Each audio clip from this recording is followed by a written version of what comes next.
अरब के एक सूने रेगिस्तान के बीचों बीच एक ऐसा शहर बसता था जिसे देखने वाला दंग रह जाता। बड़े बड़े पत्थरों पर नक्काशी, आसमान छूते दरवाजे और लंबे चौड़े लोग जिनकी ताकत का कोई मुकाबला नहीं था।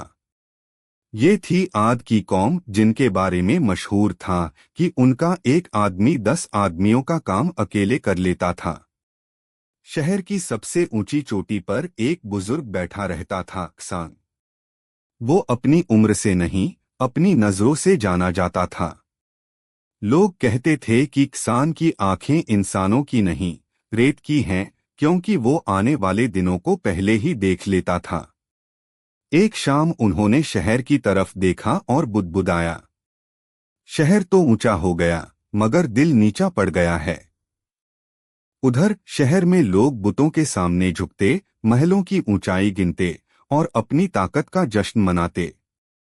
उनमें एक ही बात चल रही थी, हमसे ताकतवर कोई पैदा ही नहीं हुआ।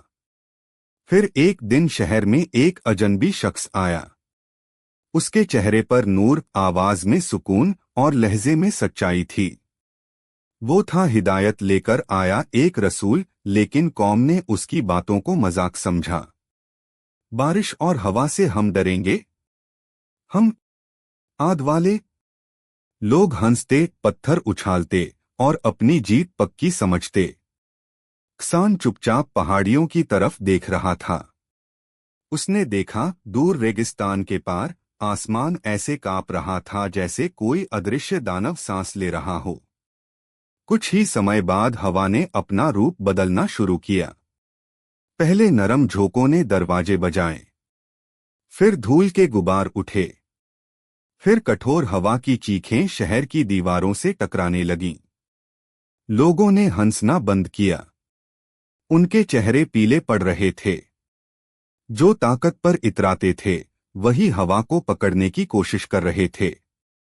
जब तूफान आया तो वो कोई आम तूफान नहीं था, वो अल्लाह का फैसला था। हवा ने महल गिराए, दीवारें उखाड़ी और ताकतवर लोगों को ऐसे उठा लिया जैसे वे सूखे पत्ते हों। शहर जो कभी रोशनी से भरा था, कुछ ही पलों में रेत के नीचे गुम हो गया। तूफान के बाद सिर्फ किसान की लकड़ी की लाठी रेत पर पड़ी मिली और उसके पास रेगिस्तान की वही पुरानी फुसफुसाहट। जब दिल में घमंड हो जाए तो ऊंचे महल भी गिर जाते हैं। और उस दिन के बाद रेत उस शहर का नाम तक नहीं जानती, सिर्फ उसकी गलती याद रखती है।